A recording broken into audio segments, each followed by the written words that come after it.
Graças e paz, igreja. Irmãos, vamos abrir a palavra do nosso Deus em Judas.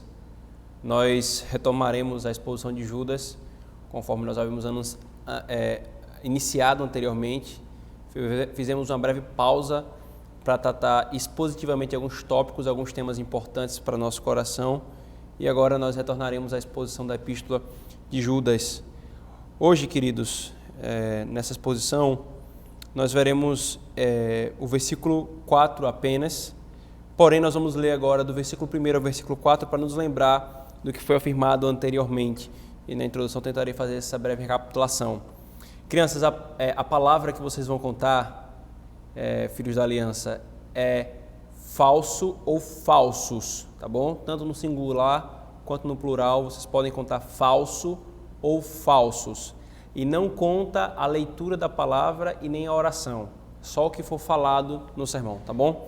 Vamos ler a palavra do nosso Deus, irmãos, atentamente, que diz: Judas, servo de Jesus Cristo e irmão de Tiago, aos chamados, amados em Deus, Pai, e guardados em Jesus Cristo, a misericórdia, a paz e o amor vos sejam multiplicados. Amados, quando empregava toda a diligência em escrever-vos acerca da nossa comum salvação, foi que me senti obrigado a corresponder-me convosco, exortando-vos a batalhardes diligentemente pela fé que uma vez por todas foi entregue aos santos. Pois certos indivíduos se introduziram com dissimulação, os quais, desde muito, foram antecipadamente pronunciados para esta condenação. Homens ímpios, que transformam em libertinagem a graça do nosso Deus e negam o nosso único soberano e Senhor, Jesus Cristo. Amém. Vamos orar, irmãos, pedindo a bênção do Senhor. Deus bendito, pela Tua graça e misericórdia, Senhor, nós estamos nos últimos sermões assistidos nessa estrutura, Senhor, limitados por um vídeo, por uma câmera. Louvado seja o Senhor por isso, Pai, pelo privilégio que podemos ter de tão pouco tempo voltarmos a adorar ao Senhor e cultuarmos como igreja, Senhor, reunidos publicamente. Ainda não será, Senhor, como com toda a plenitude, podendo vir todos e cada um dos Teus filhos, independente de situação de vida, da situação do corpo, idade, mas já é uma grande alegria, Senhor. Enquanto esse dia não chega, Pai, que a resposta das nossas orações a Ti, nós clamamos que ainda nesses meios de devoção, no Teu santo dia, o Senhor nos edifique, o Senhor nos fortaleça a fé, Senhor. Abençoa ao Teu povo, abençoa-nos, Senhor, na Tua palavra, para que possamos vivê-la com amor, fé e sinceridade. Nós oramos em nome de Jesus. Amém. Queridos, nas exposições anteriores nós vimos que Judas, que é o meio-irmão do nosso Senhor Jesus Cristo, isto é, por parte de Maria, e irmão de Tiago, que também foi filho de Maria, ele foi pastor em Jerusalém e escreveu essa pequena epístola com o propósito de tratar, como nós vimos no versículo 3, ele pretendia tratar da nossa comum salvação, mas por causa de falsos mestres, ele se viu na necessidade de ensinar essa igreja a batalhar diligentemente pela fé. E como vimos, irmãos, Judas ele escreve exatamente com o propósito de refutar e alertar contra os falsos mestres e seu falso ensino. E parece que ele faz isso, irmãos, de uma forma muito mais intensa. Todo o Novo Testamento faz isso, irmãos. Mas Judas ele escreve mirando esse objetivo, e por isso, de uma epístola tão breve, ela é tão intensa na luta e na objeção contra os falsos mestres e o falso ensino. E não apenas ele faz isso, irmãos, no sentido de proteger o rebanho, mas ele também orienta pastoralmente, e a gente vai ver isso no final da epístola, como o rebanho precisa lidar de uma forma piedosa com essas situações que envolvem falsos mestres. E qual é então, irmãos, o erro que Judas está combatendo qual é o erro ou heresia que Judas está combatendo nessa pequena epístola? Está exatamente no versículo 4, o resumo dela. O que será a primeira marca desses falsos mestres também é a marca que vai permear todas as outras características.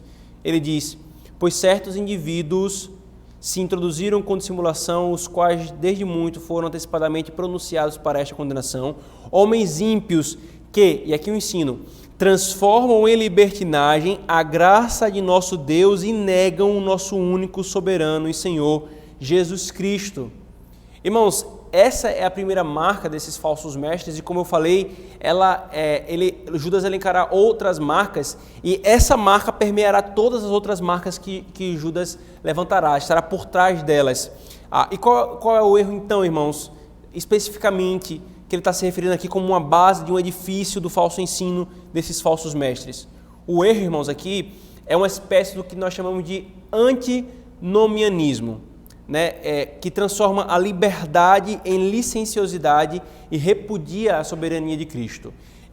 Logo mais nós vamos ver essa questão, irmãos, do que é antinomianismo, né? Antes de tratarmos propriamente desse termo, desse ensino diretamente falando, nós precisamos ver duas outras coisas que Judas fala aqui no versículo 4, antes de falar do ensino deles propriamente dito. Ele fala três coisas, ele fala duas coisas além do ensino, que eles se introduziram com dissimulação, e que está implícito no meio da igreja, eles foram antecipadamente pronunciados para esta condenação, e o terceiro vem o ensino propriamente dito. E então ele expõe um resumo do conteúdo do ensino desses falsos mestres. Nós vamos então, irmãos, ver esses três pontos que o versículo 4 nos mostra, esses três aspectos. Os dois primeiros ficarão no exercício devocional da manhã e o último ficará no exercício devocional da noite.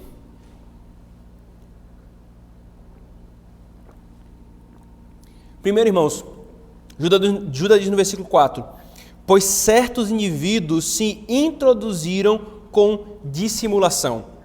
Irmãos, Judas está orientando a igreja e alertando ela sobre um problema claro. O que é interessante, irmãos, é que muitas vezes os apóstolos nas suas epístolas, eles nomeiam os hereges ou as pessoas que causam problema com os seus falsos ensinos. Eles explicitamente nomeiam, por exemplo, o apóstolo Paulo, fazendo referência explícita a Himeneu e Fileto, na segunda carta a Timóteo, no capítulo 2, versículo 17. Ele também faz referência a Fígelo e a Hermógenes, em 2 Timóteo 1, 15. Ele faz referência a Alexandre Latueiro, também na mesma epístola, no capítulo 4, 14. João, por exemplo, João, o apóstolo do amor, ele fala diretamente contra Diótrefes, que tinha uma postura indevida como presbítero na igreja, em 3 João 9. Lucas, irmãos, por exemplo, quando ele escreveu o seu livro de Atos, ele não escondeu, não omitiu o nome dos falsos crentes, como, por exemplo, Ananias e Safira e Simão Mago, né? Então, muitas vezes, irmãos, eles fizeram essa nomeação. E isso nos mostra, queridos, que há ocasião, sim, em que isso pode e deve ser feito. Dar nomes aos bois, como nós chamamos aqui no Nordeste. Infelizmente, o nosso contexto do politicamente correto, né, às vezes limita um pouco essa questão, mas há ocasião para isso sim, irmãos, quando o perigo está iminente do rebanho ou da igreja de Cristo. Porém, irmãos, né, os apóstolos não apenas falaram explicitamente do nome, mas também, às vezes, eles simplesmente falaram de maneira geral, se referindo ao sistema do ensino e às características desse ensino. Por exemplo, os judaizantes era uma expressão geral para se referir a uma ideia, a uma doutrina, a um sistema de ensino, e não explicitamente o nome das pessoas, Paulo falava, por exemplo. Ou um outro termo para isso, os da circuncisão, ou os falsos e superapóstolos. Paulo se referia a esses que queriam serem melhores do que os próprios apóstolos sem terem sido comissionados para isso. Os anticristos é uma outra expressão que João usa. João também usa no Apocalipse os nicolaítas. Veja, nenhum desses se refere diretamente ao nome de um homem, mas a um sistema de ensino ou a uma doutrina. E aqui, irmãos, Judas ele opta pela descrição em geral, falando não do nome de cada um deles, mas ele diz explicitamente, pois certos indivíduos, ele não dá nomes, mas ele vai descrever com tanta precisão o que esses certos indivíduos são e fazem, que a igreja vai conseguir identificar quem ou qual é o problema. Né? A primeira referência que ele faz então aqui, irmãos, é a um fato histórico. Esses certos indivíduos se introduziram dissimuladamente no meio da igreja. Irmãos, essa expressão é uma tradução para uma palavra, uma única palavra, né, que significa infiltrar-se ou chegar às escondidas. Só para os irmãos terem ideia, essa é a única vez que essa palavra aparece em todo o Novo Testamento. A imagem, irmãos, é exatamente de um espião de uma nação inimiga se infiltrando no meio de uma outra nação, dissimuladamente, disfarçadamente. Ele é falso, mas faz com que pensem e se filtra como que sendo um verdadeiro. No contexto, irmãos, da igreja do primeiro século e do segundo século isso também continuou, era muito comum esse tipo de situação, irmãos. Só para os irmãos terem ideia, né, muitos pregadores itinerantes, eles chegavam em algumas cidades ou igrejas com falsas credenciais apostólicas. Isso era tão sério, era um problema tão comum, que surgiu no século II uma obra chamada Didaquê. Não sabemos ao certo quem foi o autor desse material, mas ele expressa, dentre outras questões do ensino apostólico, para que você possa crivar, para que você possa julgar um falso mestre, outras características e abordagens dos falsos mestres para que as igrejas pudessem se proteger. A existência dessa carta, dessa epístola, desse material, nos mostra que esse era exatamente um problema comum no meio da igreja de Cristo. Irmãos, o que Judas está se referindo aqui é exatamente aquilo que Cristo fez referência, irmãos, do inimigo, de Satanás, plantando o joio no meio do trigo. Ele vai na calada da noite, dissimuladamente soltando os seus falsos ministros e os falsos crentes no meio da igreja. Provavelmente, irmãos, Judas está fazendo referência a algo do tipo. E posteriormente, irmãos, Judas dará exatamente as características desses falsos crentes que têm aparência de piedade. E a gente vai ver essas características cuidadosamente no decorrer da exposição, irmãos.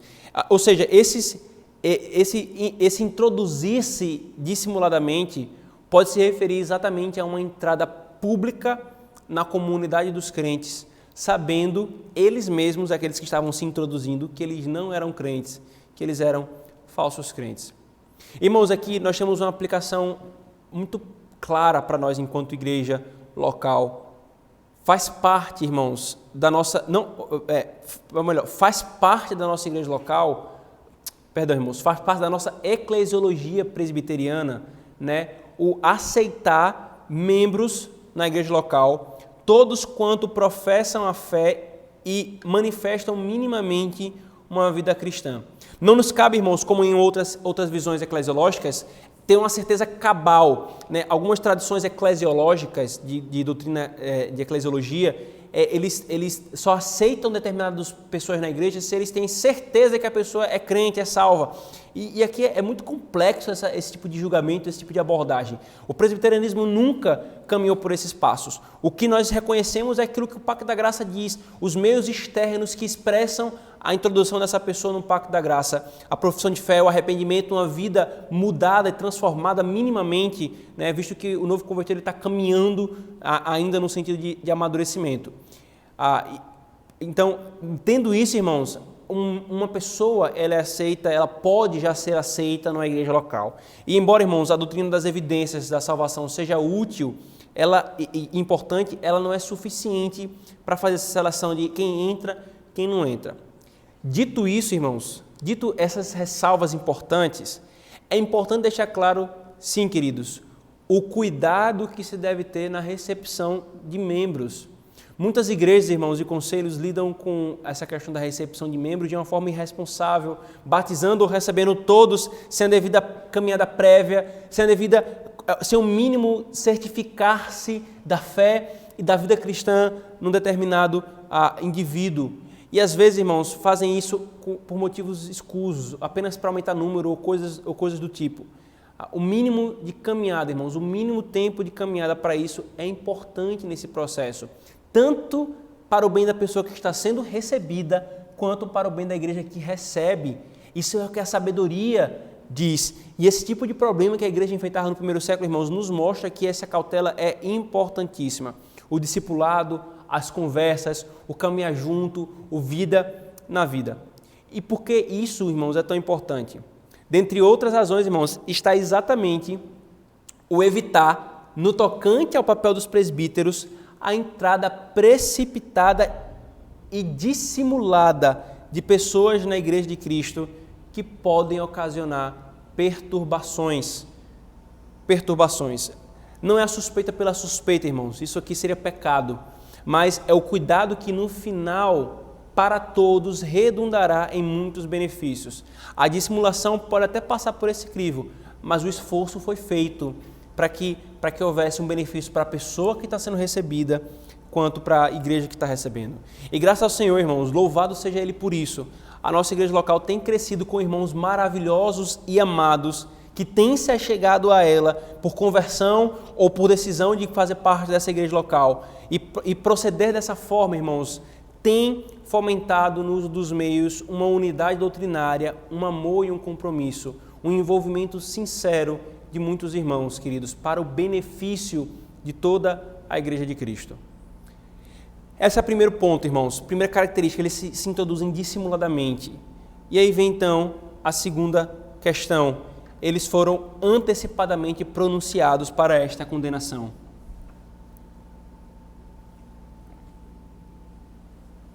Judas, irmãos, ele passa a falar de outro aspecto desses falsos mestres, né, que é um aspecto muito complexo.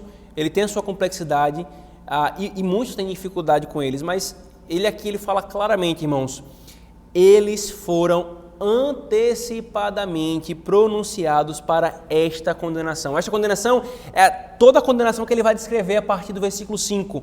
Ou como a NVI fala, irmãos, uma outra versão portuguesa, certos homens cuja condenação já estava sentenciada há muito tempo. E literalmente no grego está mais ou menos assim: estes, há muito tempo, têm definitivamente pré-escrita uma condenação sobre si.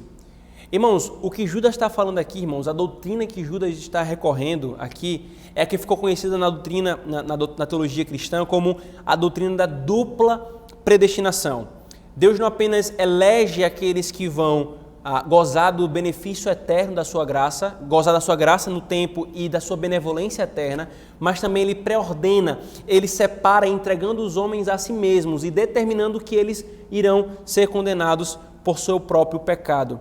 Deus não apenas, então, irmãos, decreta os que são salvos para a bem-aventurança eterna, mas também pré-ordena a condenação dos demais.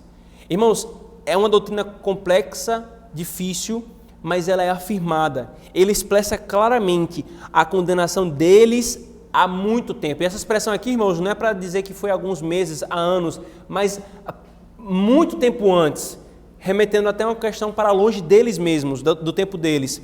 Essa sentença já foi dita. Literalmente, irmãos, no grego, a ideia é que ela foi escrita no passado longínquo, com efeitos presentes e não será mudada. Ele usa um tempo e um modo verbal, irmãos, para usar exatamente essa ideia, para que não haja dúvida. Aqui, irmãos, novamente, nós lidamos com o que, vez por outra, nós precisamos dar nas nossas exposições, que é a responsabilidade e a liberdade moral humana e a absoluta soberania de Deus.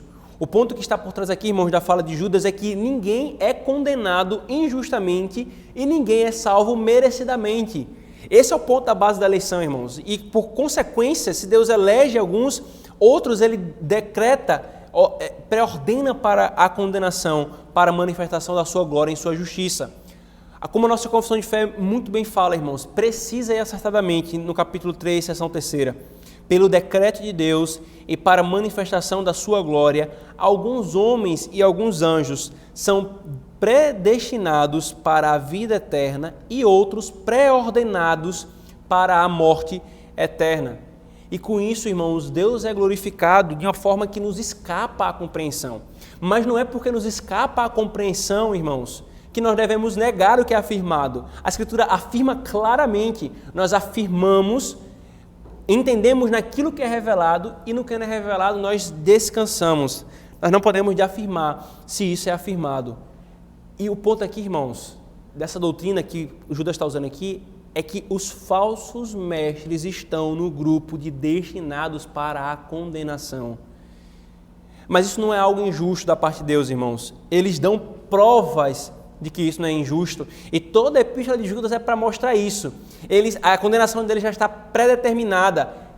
Mas é justo? Não, eu vou mostrar que é justo, Judas vai falar. Veja o que eles são, veja o que eles fazem, veja as consequências que eles estão trazendo para a igreja de Cristo de uma forma apóstata, em apostasia radical e irreconciliável. eles dão prova de que isso não é do que isso não é injusto, irmãos. Eles mostram que merecem o que foram destinados para serem condenados. E nós veremos isso especialmente do versículo 5 a 7, com os 3 exemplos verotestamentários que Judas vai trazer, e nós veremos isso na próxima exposição. Mas, queridos, é importantíssimo aqui dizer uma coisa. Como Calvino, comentando esse texto, ele disse: o objetivo de Judas, ao evocar a doutrina da pré-ordenação para a condenação, não era causar especulações e insegurança nos crentes, na verdadeira igreja de Cristo, mas alertar a igreja de não se envolver de forma alguma com tais heresias, com tais homens. Era tão séria a questão que raras vezes a Escritura faz referência à pré-ordenação para a condenação. Abundantemente ela faz referência à eleição para a salvação, e por implicação nós temos essa doutrina, mas poucas são as vezes que fala diretamente disso, né? Você tem Esaú e Jacó, ele aborreceu de Esaú, ele desprezou Esaú e elegeu Jacó, mas explicitamente, irmãos, essa afirmação é muito clara. Não é para dar insegurança para a igreja, mas é para dizer: igreja, é muito sério isso, não brinquem com falsos mestres. Queridos, nós temos de tratar essa doutrina com cuidado, e é o que nos traz a aplicação aqui para nós. Se a Escritura nos ensina, nós ensinamos, mas se ela excede o nosso entendimento, nós caminhamos até onde nós podemos caminhar. E constantemente, irmãos sinceros se perguntam, inclusive esse que vos fala, no passado, no início da sua caminhada, se questionava muito: eu sou ou não sou eleito? Eu estou ou não estou entre aqueles que estão pré-ordenados para a condenação? E a nossa confissão de fé, irmãos, eu volto novamente a citá-la, porque ela resume, ela sumariza muito bem essas questões.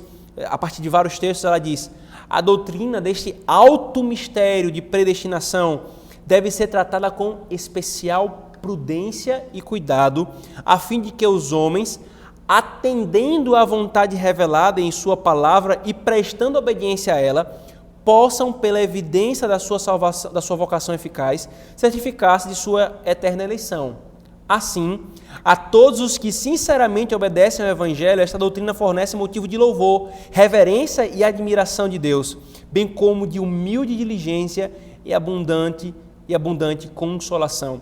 O ponto aqui, irmãos, você não foi chamado para ficar especulando se você é ou não é eleito. A doutrina está revelada. O que Deus requer de nós é crer no Evangelho, é confiar em Cristo, é ser afetado e transformado por essa obra e por esse Evangelho, é buscar diligentemente, por uma fé humilde e dependente de Cristo, viver o que a palavra de Deus diz. A sua preocupação deve ser: eu sou ou não sou eleito? A sua preocupação deve ser: eu creio ou não creio em Cristo? A minha vida foi ou não foi transformada por Cristo? Eu amo Ele mais do que qualquer coisa ou eu desprezo? A eleição está no pano de fundo de tudo isso, mas não é investigá-la que nos é chamado, mas é crer. E aqueles que entendem isso, que têm que buscar confiança em Cristo, a confiança, a certeza da salvação, de que a eleita ela flui naturalmente, porque ele vai perceber: a minha certeza não está fundamentada no que eu faço pelas minhas obras, não está fundamentada no que eu sou pelo meu esforço, mas no Cristo que se entregou por mim, e porque eu confio inteiramente nele diante da minha incapacidade, eu creio que eu serei aceito nos braços do Pai. Nosso dever então, irmãos, não é nem julgar a Deus em sua livre soberania, nem desvendar e apreender por completo os seus mistérios e esses aspectos dos seus decretos, mas acatar a clara vontade revelada de Deus em Cristo. E então, crente, apenas creia em Cristo, busque pelo poder de Cristo, viver o que Deus ordena, do início ao fim, confie em Cristo, e no final, a dúvida nem passará na sua cabeça. Mas que os falsos mestres que se levantam contra a palavra de Cristo sejam atemorizados por isso. Deus não brinca em proteger a sua igreja. A condenação deles é certa. Esses homens, irmãos, têm se levantado em nossa sociedade e blasfemado contra o nome de Cristo, profanado a graça dele, feito do nome da Igreja de Cristo escória pelo mundo, e não de uma forma injusta, como Cristo disse que os crentes seriam perseguidos, mas de uma forma justa, pela carnalidade e odiosidade desse ensino. Estes homens saibam, a sua condenação está decretada. Deus não brinca em proteger a sua igreja e a honra do seu nome. Cristo, irmãos, protegerá a igreja dos lobos. E ele afirma isso acerca dos falsos profetas, para que eles tenham certeza disso. Tão sério e grave é essa questão, irmãos.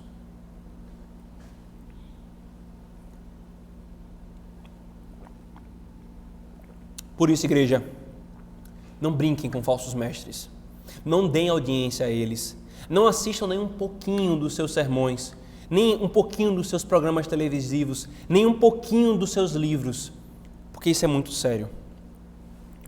E então, irmãos, vem a segunda parte, o conteúdo do ensino deles propriamente dito.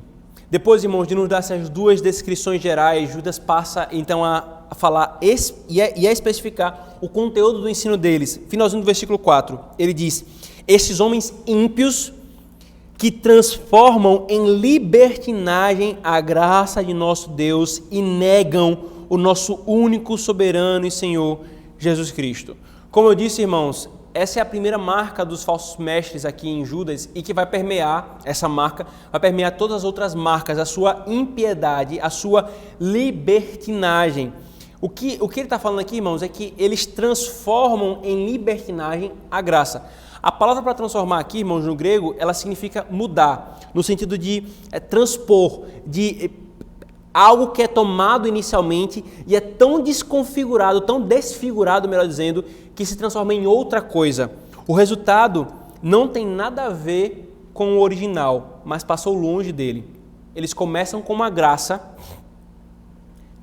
mas o resultado final não tem nada a ver com a graça. Eles transformam, eles desfiguram e passa a ser qualquer outra coisa. Na verdade, passa a ser libertinagem e não graça. Como eu falei no início, irmãos, essa transformação é uma espécie de antinomianismo, que transforma a liberdade em licenciosidade e repudia a soberania de Cristo.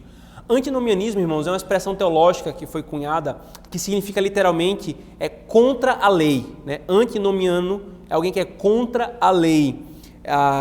E há várias variantes, irmãos, dessa visão doutrinária. Aos que, por exemplo, são contrários à continuidade da lei dos 10 mandamentos, da lei moral. Né? Esses também são chamados de antinomianos. Eles defendem que apenas as ordenanças dos apóstolos de Cristo nos evangelhos nos são lei moral para a igreja do Novo Testamento. E normalmente eles fazem uma dicotomia entre Cristo, entre a igreja e Israel. Um plano que Deus deu para a igreja e um plano que Deus tem para Israel. E aí eles tomam isso, irmãos, rejeitando os 10 mandamentos, como se a lei moral que foi ensinada pelos apóstolos e por Cristo fosse uma outra lei diferente da lei moral, ética, transcendente que foi ensinada no Antigo Testamento. Como se, uma outra expressão que eles gostam de usar, a parte de Gálatas, a lei de Cristo fosse diferente da lei de Deus no Antigo Testamento, a expressão moral de Deus no Antigo Testamento. Esse primeiro tipo de antinomianismo, irmãos, está presente em diversas denominações evangélicas, por causa de uma posição teológica chamada dispensacionalismo. Nós presbiterianos, irmãos, nos opomos a ela como um grave e sério erro, com consequências catastróficas, mas ainda assim não é heresia. É um grave erro, nós nos opomos e classicamente na teologia, os irmãos que talvez compreendam um pouco mais, presbiterianos que são pactualistas, aliancistas e dispensacionalistas são totalmente um contrário ao outro nesses pontos. Né? E nós consideramos sim como um grave e sério erro, mas ainda não é heresia. Contudo, nós cremos sim que ele pode levar ao segundo tipo de antinomianismo que Judas se refere aqui, mas ainda não é esse tipo. E que tipo é esse, irmãos? O tipo de antinomianismo, essa segunda variante, não é um simples erro ou um grave erro, é uma heresia, irmãos. Esse segundo tipo de antinomianismo, queridos, ele usa da graça de Deus para a libertinagem, para o pecado. Esse antinomianismo, irmãos, estava por trás da refutação de Paulo em Romanos 6, 1 e 2, quando ele diz: que diremos, pois? Permaneceremos no pecado para que seja a graça mais abundante? De modo nenhum. Como viveremos ainda no pecado, nós os que para ele morremos? Queridos, lembremos que em Romanos 3, metade do 3, 4 e 5, Paulo acabou de falar da justificação pela fé somente, causada, iniciada por causa da graça e continuada por causa da graça, o ato justificador de Deus por causa da graça. E ele termina o capítulo 5 mostrando que onde abundou o pecado, superabundou a graça. E aí, como Paulo sabia que os homens são perversos, aí a pessoa fala assim, então se onde abundou o pecado, superabundou a graça, então quanto mais eu pecar, mais a graça vai aumentar. Olha que coisa fantástica. Eu vou fazer um bom serviço para a glória de Deus, eu vou pecar muito para que a graça de Deus abunde muito. Ele fala, é isso que eu estou dizendo? É isso que a justificação pela fé significa?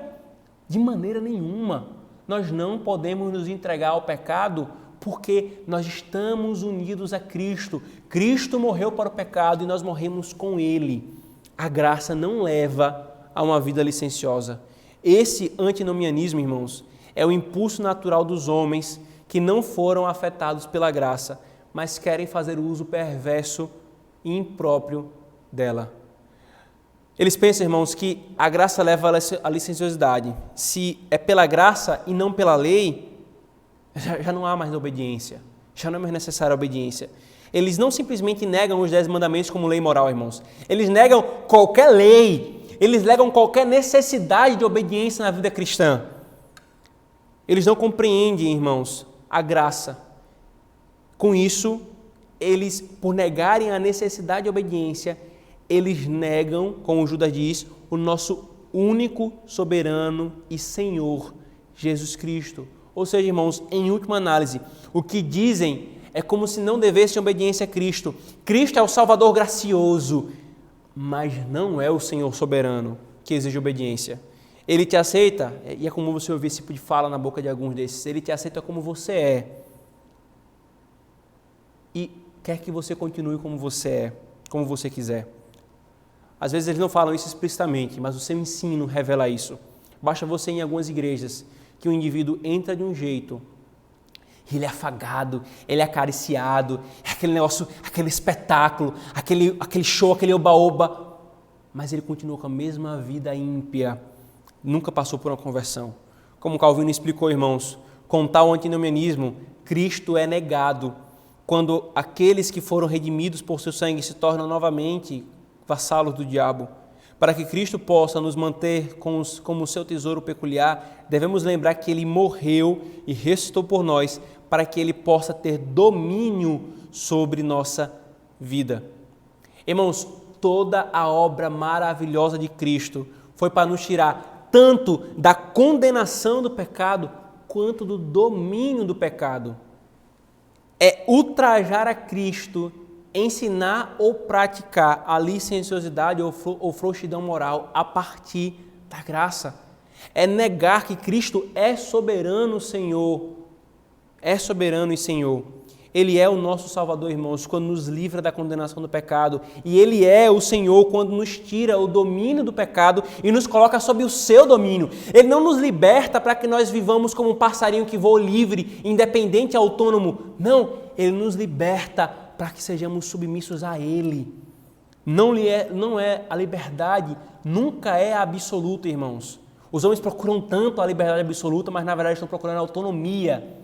A liberdade sempre ela é em sujeição a alguma coisa ou a alguém. E Cristo diz, eu te tiro do domínio do pecado para que você submeta a mim. Eu sou o único soberano Senhor. Um Cristo Salvador que não é Senhor e vice-versa, não é o verdadeiro Cristo. Esse antinomianismo, irmãos, vem do Éden, quando Satanás confronta os homens, sugere ao Adão e Eva que eles desprezem a lei de Deus, que eles caminham por sua própria lei, por seu próprio padrão.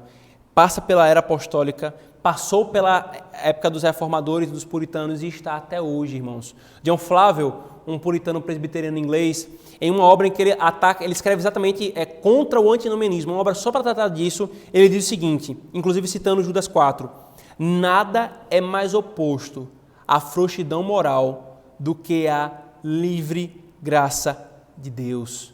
Ele continua, nem pode ela, sem violência manifesta, tornar-se maleável a tais propósitos perversos. Portanto, o apóstolo nos diz, e ele cita em Judas 4, que isso é feito convertendo em lascívia a graça de Deus. Como que isso pode ser feito? Apenas mediante uma interpretação corrupta e abusiva da graça é que ela pode ser utilizada com essa finalidade abominável. Nenhuma de tais conclusões lascivas e licenciosas pode ser inferidas a partir das doutrinas evangélicas da graça e da liberdade, senão por meio de um combate contra o seu verdadeiro alcance e intenção, mediante as artes e práticas perversas de enganadores sobre elas. Aí ele conclui, o evangelho torna o pecado mais odioso do que a lei tornava e revela sua punição de uma maneira muito mais severa e terrível do que nunca antes se revelou. Queridos, é muito sério o que Judas está falando aqui, irmãos. Dizer que por estarmos na graça, não devemos mais nenhum tipo de obediência a Cristo, à sua lei, como um súdito ao rei. E perceba, não é para sermos súditos, mas porque nós já somos súditos. Fazer isso, afirmar isso, é violentar, é uma violência contra a graça. Não é uma simples má interpretação, irmãos, mas é uma adulteração que Judas está falando aqui. Já deixa de ser graça. O apóstolo Paulo disse, irmãos, em Tito 2, 11 e 12, porquanto a graça de Deus se manifestou salvadoramente. A graça de Deus se manifestou salvadoramente a todos os tipos de homens, educando-nos, ensinando-nos, para que, renegadas a impiedade e as paixões mundanas, vivamos no presente século sensata, justa e piedosamente. A graça, ela ensina a santidade, ela leva à obediência, à submissão a Cristo. Ao fazer da graça base para a licenciosidade, os libertinos antinomianos, os falsos mestres, pecam contra a única, maior e perfeita solução contra o pecado. Eles usam daquilo que nos foi dado, como nós vimos agora em Tito, para nos levar e conduzir até Deus em obediência, para exatamente nos afastar dele, nos entregando no pecado. Fazer isso, irmãos, é colocar-se entre os pecadores mais terríveis. A graça, irmãos, não anula a obediência a Cristo e ao seu senhorio e a lei moral que é a lei de Cristo. A graça habilita para tal, capacita para tal, irmãos. A graça quebra o legalismo, mas também quebra o antinomianismo. O indivíduo legalista não entendeu ou não experimentou a graça. O mesmo pode ser dito sobre o indivíduo antinomiano. Nós não fomos libertados pela graça para a licenciosidade, mas para a servidão à justiça. É o que Paulo continua falando e argumentando em Romanos capítulo 6. Irmãos, não nos enganemos, queridos. Os antinomianos modernos estão presentes e atuantes. Desde pastores apóstatas, conhecidos na mídia e no YouTube, por amar mais ao seu pecado do que a Deus, que passam a querer influenciar diversos por meio do YouTube e das mídias sociais, querendo que muitos sigam o seu caminho de apostasia, a pastores oficiais em igrejas, até presbiterianas, ensinando que não há problema ter relações sexuais pré-maritais, que não há problema na mentira, no palavrão, no autoestímulo sexual solitário, que não há problema se você usar de recursos lascivos para conquistar companheiros, pastores coaching, massageando o ego e fazendo com que os homens pensem que a sua própria vontade é o seu próprio Senhor.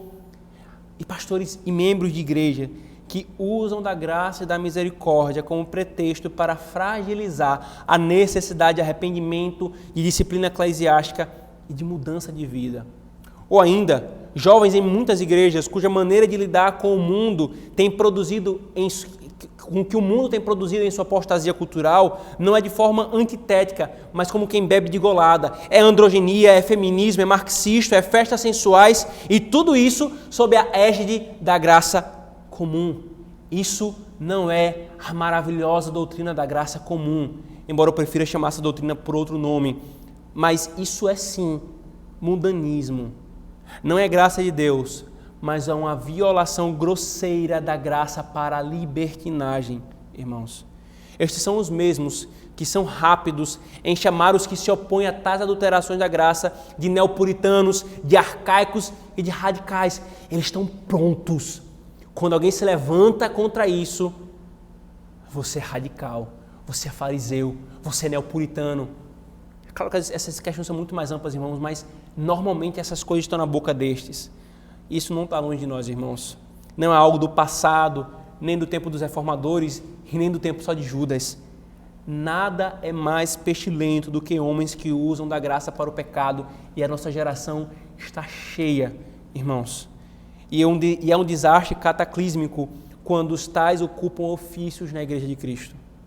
Eu quero, irmãos, aqui ter o cuidado de reservar um espaço para a possibilidade, eu quero fazer destaque para isso, de que alguém sustente essas opiniões, algumas dessas, poucas de algumas dessas opiniões que foram elencadas, e ser um crente verdadeiro, mas profunda e aberrantemente errado, imaturo. Infelizmente isso é possível, ou felizmente poderíamos dizer. Porém, irmãos, comumente o que a experiência tem mostrado é que quando tais opiniões e práticas são insistentes e obstinadamente mantidas e sustentadas, isso é um grande sinal e fruto de um coração que não experimentou a graça. Antes, usa da graça para a licenciosidade.